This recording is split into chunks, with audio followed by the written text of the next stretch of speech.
Hello, this is Robert from DSPplug. What also, with math,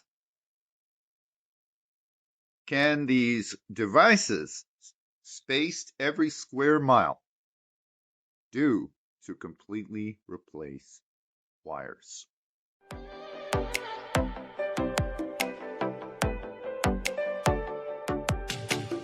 Wires as we know them, or even conduits, what they do is they send power. They send a signal. What if every wire that sends a signal, that sends the internet, that sends the AC, can be from these magnets spaced every square mile? And that allows the electromagnetic impulse drives to function. And of course, that all depends on these electromagnetic pivots. And likely, there's literally only a piece of steel required. A small power source, likely it would be 12 or 24 volts. That's it. All it has to do is create that electromagnetism, but these pivots, you see, they need to have a very functional transistor so as to change the polarity. A transistor, I'm not talking about these exotic transistors that at once existed. They were stemming from the Asiatic, the chromatic elements of many of our previous predecessors. They would be like a separate civilization, still serving the older Asian empire, or the newer, if you will. And some of the Aryan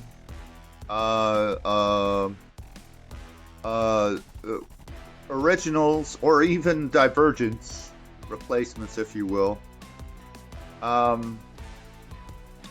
had a different idea. It was a different application of science. But nonetheless, these pivots, should the electricity be stable enough, I'm not sure if there's going to be more demand for the electricity all in all. But as far as I know, with the combination of these electromagnetic forces exerted, keeping in mind that they change at a certain sample rate. Have you heard of sample rate? Well, sample rate is like for audio, using little bits of audio. Okay, so sometimes there's 44,100 per second. Sometimes there is 256,000 per second. And they're like little pieces of audio that all get combined to sound like it's scrolling real time. Basic, right? Basic. Well, think about it that way, and then realize that we're talking about electromagnetism.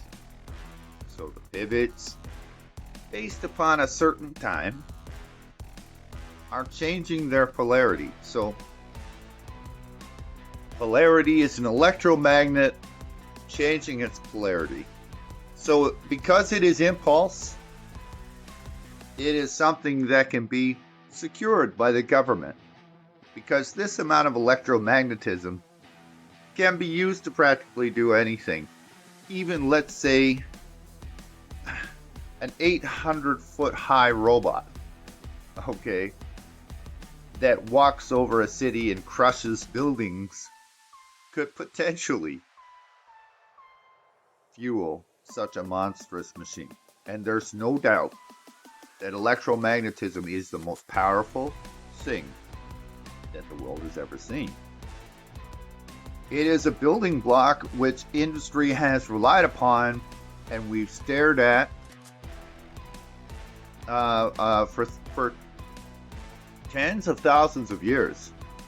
Priests, monks, sages, shamans, There have been notes about electromagnetism, and yet its application could never be public because of the realization that if even a little bit of knowledge about electromagnetism were to be released, the control of it, and that is why the military is so required. The military has to come up with a scheme using dynamic mathematics. So what that is let's say the world around us, everything that's happening, including time itself, just regular time, UTC, Eastern Standard Time, doesn't matter what time it is, but a time.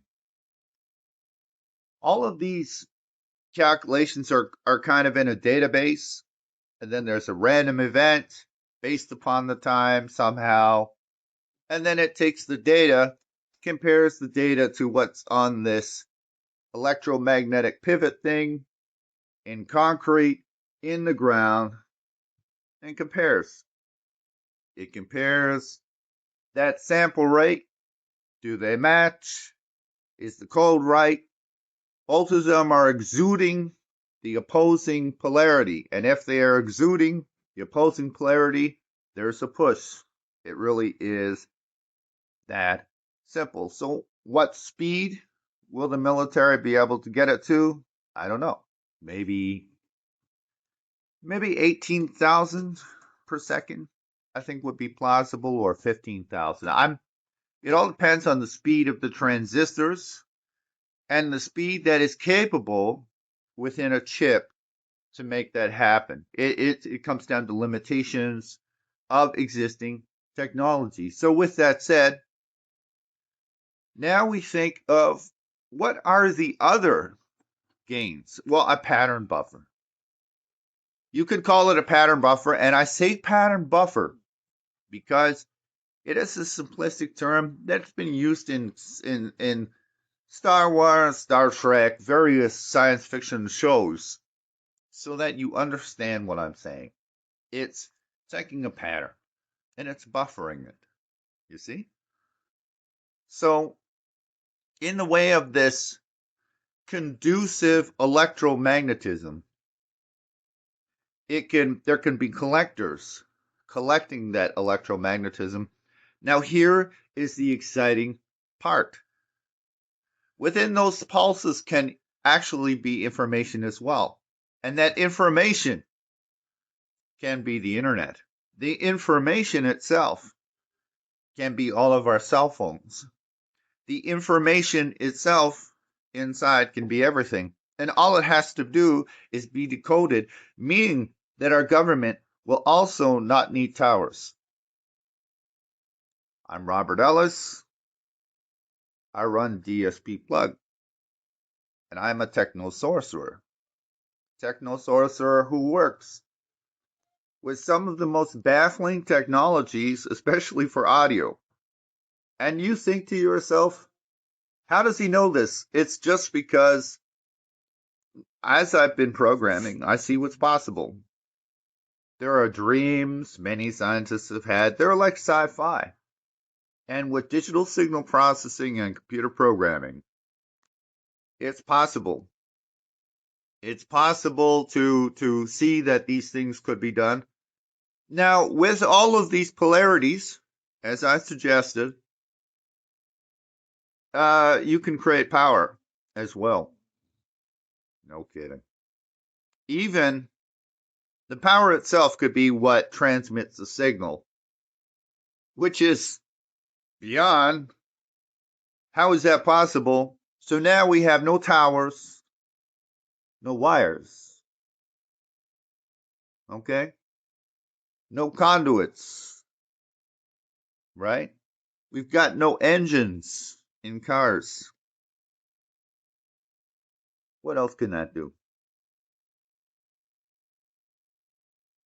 I'll tell you. You remember the song Barbie Girl? Try life in plastic. It's fantastic. Even little beads that are to the right polarity could be controlled. They could be anything. In fact, robotics, cops who are robots, it might even be an uplink. It might even be a radio controlled mechanism. There might actually be a police officer in the station within a VR booth, and he steps inside and he has an uplink and he can feel in a way and see everything that's happening, and he's got readouts. And there's even a few subroutines that make that possible. It can do that. So you shot the robot, it would be beads, the beads would fall to the ground, the beads would then electromagnetically come back together so that the cop was unstoppable. Now, with that said, and with all of that information available, with all of those sensors, we keep in mind that the application of this is only reliant then on precision. Mathematics must have precision. The reason it must have precision is so that the signal is accurate. We wouldn't want to make mistakes, would we? Police officers have to fire a gun sometimes. Military have to fire a gun. And what if that was done from above? How far off are we right now? GPS, for instance, we might all compare GPS to what the government has. And I grant you, the government has something good, but there's still always a bit of correction required. Why? Well, probably due to the fact that we don't have two sensor nodes in either pole, North and South Pole. With those two nodes sending a signal to one another, gauging the impedance, gauging something like a sonar, the whole world can be seen. And if it can be driven so that only that part of the world has access to only that data, then these things are possible. But it's like I said, this is conceivably the most dangerous technology, but it's like the internet. You just have to be a human citizen of the human world, of all worlds that have been, and you say to yourself, let them have it. Give it to everyone. Make it real. Let's see it. Let's see an end to waste. The world is not always bad. But what if there was no good and evil people in the end? There was only the lack of structure that was required for that person to be something that they wanted to be. It might be as simple as that. This is Robert from DSPplug.